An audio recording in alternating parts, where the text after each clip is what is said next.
यहां भी लगा है, लाइट भी जल रही है और दोनों का स्विच अपने हाथ में है।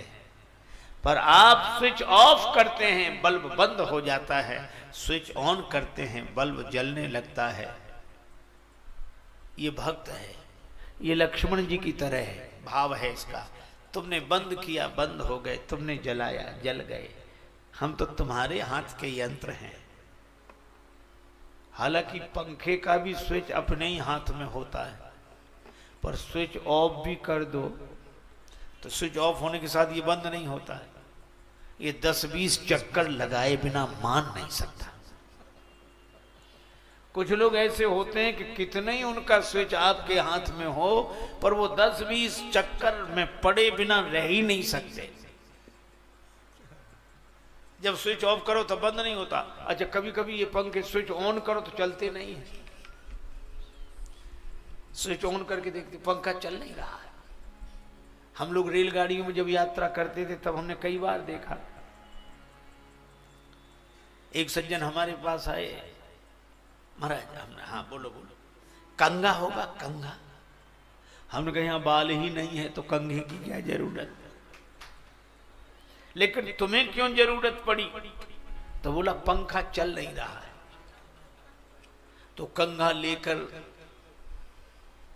उस पंखे को हिलाएंगे, तो उसको जब हिलाओ डुलाओ तब चले, मुश्किल से चले, मुश्किल से बंद हो। तो संसारी आदमी वो है जो समर्पित नहीं होता, पर श्री लक्ष्मण जी वे हैं जो पूरी तरह समर्पित। आपने कहा बोलो, बोलने लगे, आपने कहा बंद, बंद हो गए। यह श्री लक्ष्मण, और इसीलिए लक्ष्मण जी को साथ मिला भगवान का। चित्रकूट आए एक दिन, भगवान श्री सीताराम जी विराजमान। चित्रकूट अति पवित्र सुंदर वन महि पवित्र, चित्रकूट अति विचित्र सुंदर वन महि पवित्र। और इस पवित्र भूमि में जनक नरेंद्र नंदनी जानकी माता के संग श्री राघवेंद्र एक वृक्ष के नीचे विराजमान है। सामने ही एक वृक्ष है, आहा, पर वृक्ष सूख गया है। पर अमर बेल ने उस वृक्ष को चारों तरफ से ढक लिया है। श्री राम जी ने कहा कि धन्य है यह वृक्ष जिसे अमर बेल का साथ मिल गया। ये ठूंठ है पर हरा भरा तो बेल के कारण दिखाई पड़ रहा है। धन्य है यह वृक्ष। श्री सीता जी बोली नहीं, वृक्ष धन्य नहीं, धन्य है यह बेल जिसे कम से कम वृक्ष का आधार तो मिल गया। वृक्ष का आधार न मिला होता तो बेचारी निराधार रहती। धन्य है यह बेल जिसे वृक्ष का आधार मिला। श्री राम जी कहें धन्य है यह वृक्ष जिसे बेल मिली। अब फैसला ना हो पाए, श्री लक्ष्मण जी को बुलाए। लक्ष्मण जी आए। श्री सीता जी ने कहा कि बेटा वत्स लक्ष्मण, मैं कह रही हूं बेल ही धन्य है जिसे वृक्ष का आधार मिला। श्री राम जी ने कहा कि मैं कह रहा हूं लक्ष्मण इनसे कि वृक्ष धन्य है जिसे बेल ही मिली। अब लक्ष्मण जी ने सोचा कठिन काम है, एक तरफ फैसला दें कैसे। श्री सीता जी बोली वत्स मेरी बात याद रखना। श्री राम जी बोले लक्ष्मण मेरी बात भूलना नहीं। लक्ष्मण जी ने कहा कि ऐसे थोड़ी फैसला होता, आप दोनों की बात सुन ली, अब हम भी तो देखें जरा। एक काम करते हैं, वृक्ष से ही पूछ के आते हैं। श्री लक्ष्मण जी गए वृक्ष और लता को ऐसे देखा, दोनों की छाया में एक पक्षी बैठा था। चारों तरफ धूप और वो बेल और वृक्ष की मिलकर जो छाया बनी, से पक्षी आनंद से क्रीड़ा कर रहा है। लक्ष्मण जी आए, बोले प्रभु हो गया फैसला। राम जी ने कहा हमें पता है कि तुम वृक्ष को ही धन्य कहोगे। लक्ष्मण जी बोले प्रभु क्षमा करें, वृक्ष धन्य नहीं है। सीता माता बोली मुझे तो पहले से जानकारी थी कि मेरा बेटा मेरे पक्ष में बोलेगा। लक्ष्मण बेली धन्य है। श्री लक्ष्मण जी बोले माता क्षमा करें, बेली भी धन्य नहीं है। राम जी बोले ये कोई फैसला, वृक्ष भी धन्य नहीं, बेली भी धन्य नहीं, किसी एक तरफ बोलो। लक्ष्मण जी बोले कि प्रभु राम कहें तरु धन्य है, सीय कहें धनी बेली है, और राम कहें तरु धन्य, लखन कहो दो छाह में रक्षित पक्षी धन्य।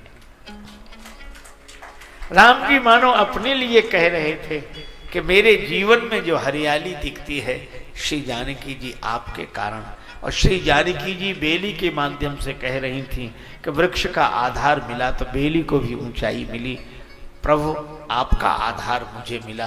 पर लक्ष्मण जी कहते हैं कि दोनों की छाया में, कृपा छाया में आनंद से क्रीड़ा करने वाला पक्षी यह लक्ष्मण है, जो दोनों युगल सरकार की कृपा छाया में आनंद से रहता है।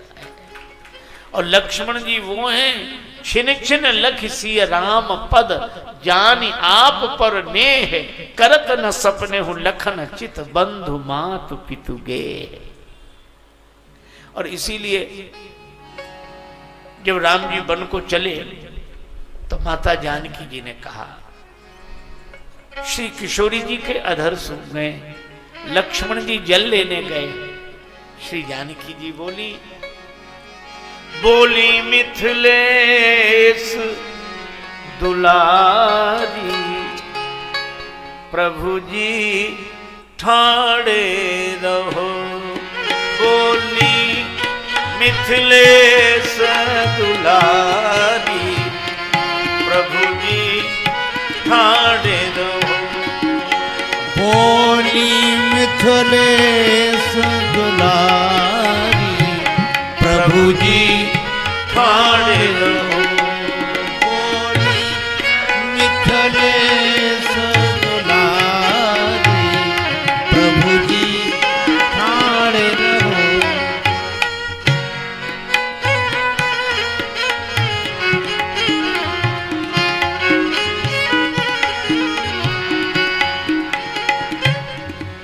हरे नामा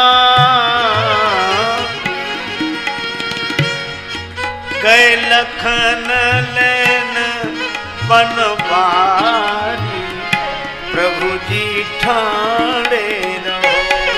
गए रामा गए लखन लेन फुलवारी, प्रभु जी ठाड़े रहो। गए लखन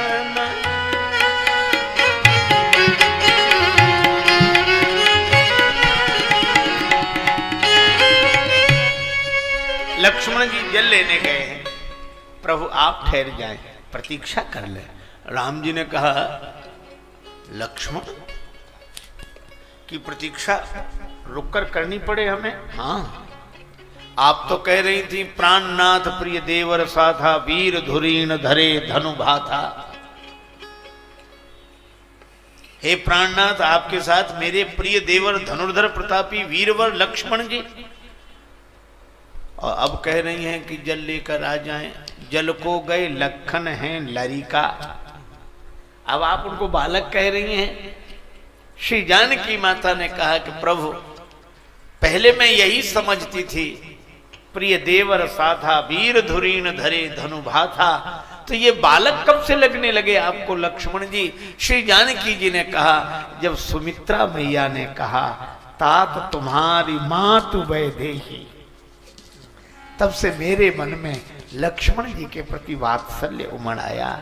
जल को गए लखन हैं लरिका, आप प्रतीक्षा करो। भगवान बोले तो क्या करें? बट की शीतल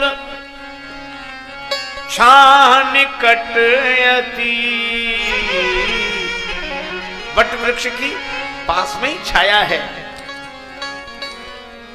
तेहि तर परिखो पल चारी, प्रभु जी ठाड़े रहो। तेहि तर परिखो पल चारी,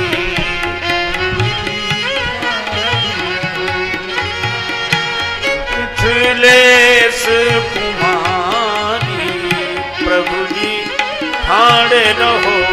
बोली मिथिलेश कुमारी,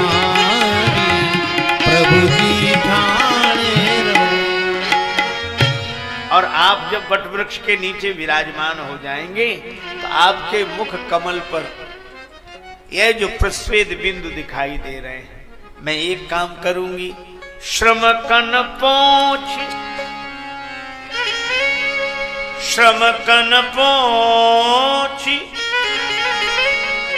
निरखी मुख पंकज अचरासो करी हूं बयारी प्रभु जी ठाणे रहो। अचरासो करी हूं बयारी प्रभु जी ठाणे रहो। अचरासो करी हूं बयारी प्रभु जी ठाणे रहो।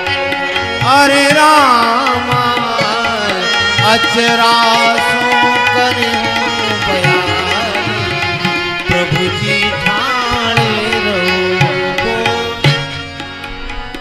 और तब तक लक्ष्मण जी जल लेकर आ जाए। जल ले आवही लखन तो लई हो,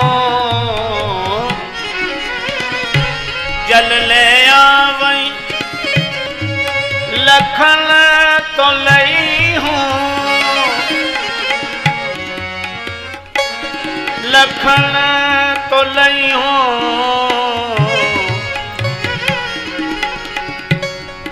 चरणामृत चरण पखारी प्रभु जी ठाणे रहो। चरणारण पखारी प्रभु जी ठाणे रहो। चरणामृत चरण पखारी प्रभु जी ठाणे रहो।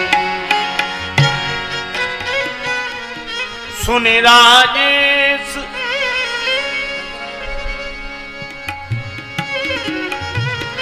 सुनि राजेश सियाजू के बैना,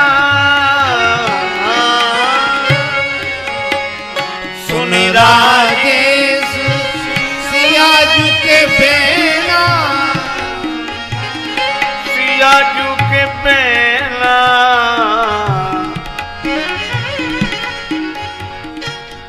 पुल के प्रभु अवध बिहारी प्रभु जी ठाणे रहो।